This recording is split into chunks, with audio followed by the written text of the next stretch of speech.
You guys will find that you have passions, and having a passion is a gift. I think we all have passions, and you don't get to choose them, they pick you, but you have to be alert to them. You have to be looking for them. And when you find your passion, it's a fantastic gift for you because it gives you direction, it gives you purpose. You can have a job, or you can have a career, or you can have a calling.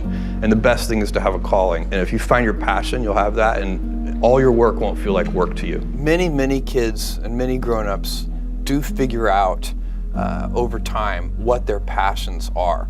And sometimes we let I don't think it's that hard. I think what happens though sometimes is that we let our intellectual selves overrule those passions. And so that's what needs to be guarded against. My job, one of my jobs as the leader of Amazon, is to encourage people to be bold.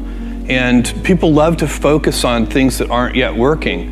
And that's good, it's human nature. That kind of divine discontent can be very helpful. But it's incredibly hard to get people to take bold bets. And you need to encourage that. And if you're gonna take bold bets, they're going to be experiments, and if they're experiments, you don't know ahead of time whether they're going to work. Experiments are by their very nature prone to failure, but a few big successes compensate for dozens and dozens of things that didn't work. So bold bets, AWS, Kindle, Amazon Prime, our third-party seller business, all of those things are examples of bold bets that did work, and they pay for a lot of experiments. I've made billions of dollars of failures at Amazon.com, literally billions of dollars of failures. And you might remember Pets.com or Cosmo, or give myself a root canal with no anesthesia very easily. None of those things are fun, but they don't matter. What really matters is companies that don't continue to experiment, companies that don't embrace failure, they eventually get in a desperate position where the only thing they can do is make a kind of Hail Mary bet at the very end of their corporate existence. Whereas companies that are, making bets all along, even, big bets, but not bet the company bets. I don't believe in bet the company bets. That's when you're desperate. That's the last thing you can do. It's not. You could be out of work and have terrible work-life balance. Even though you've got all the time in the world, right. You could just feel like, oh my God, I'm miserable, and you would be draining energy. And so you have to find that harmony. It's a much better word. And I think for most people, it's about meaning. People want to know that they're doing something interesting and useful. And for us, because of the challenges that we have chosen for ourselves, we get to work in the future, and it's super fun to work in the future for the right kind of person. You need to be nimble and robust. So you need to be able to take a punch, and you also need to be quick and innovative and doing new things at a high speed. That's the best defense against the future. And you have to always be leaning into the future. If you're leaning away from the future is going to win every time. Never, ever, ever lean away from the future. We all have adversity in our lives. I doubt if you really, if you know somebody, any friend or anybody that you talk to, there's no lack of adversity, and by the way, that's good, because it's what teaches us how to get back up. You fall down, you get back up. It always happens. And you get certain gifts in life, and you want to take advantage of those.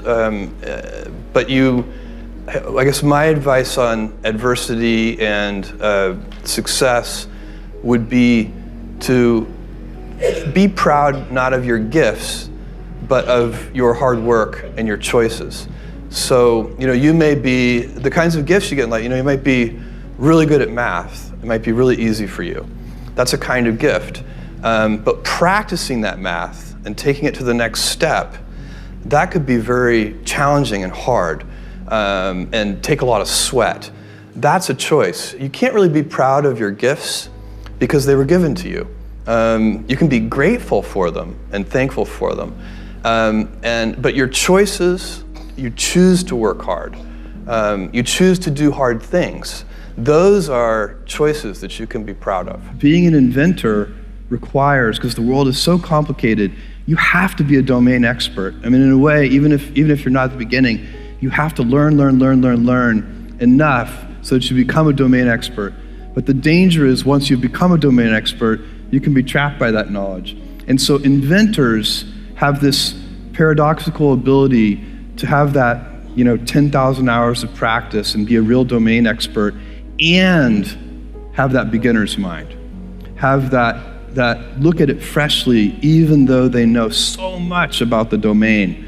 And that's the key to inventing. You have to have both. And I think that is intentional. I think all of us have that inside of us, and we can all do it, but you have to be intentional about it. You have to say, yeah, I am going to become an expert, and I'm going to keep my beginner's mind. You can't skip steps. You have to put one foot in front of the other. Things take time. There are no shortcuts. And but you want to do those steps with passion and ferocity. It's easy to have ideas. It's very hard to turn an idea into a successful product. There are a lot of steps in between, and it takes persistence, relentlessness. So I always tell people who think they want to be entrepreneurs, you need a combination of stubborn relentlessness and flexibility.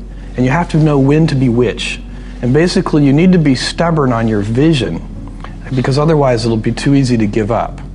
But you need to be very flexible on the details, because as you go along pursuing your vision, you'll find that some of your preconceptions were wrong, and you're going to need to be able to change those things. So I think taking an idea successfully all the way to the market and turning it into a real product that people care about and that really improves people's lives is a lot of hard work. Don't try to chase what is kind of the hot passion of the day.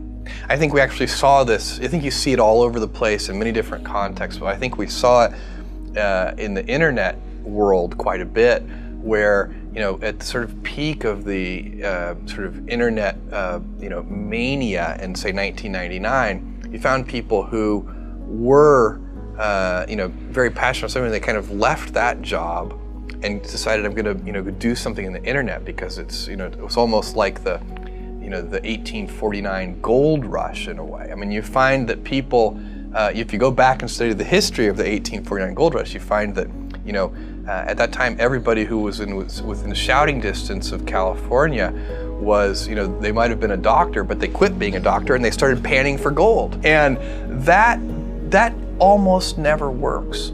And even if it does work, according to some metric, financial success or whatever it might be, I suspect it leaves you ultimately unsatisfied. So you really need to be very clear with yourself. And I think one of the best ways to do that is this notion of projecting yourself forward to age 80, looking back on your life and trying to make sure you've minimized the number of regrets you have. That works for career decisions. It works for family decisions. Do you want? I have a 14-month-old son, and it's very easy for me to, if I think about myself when I'm 80, I know I want to watch that little guy grow up.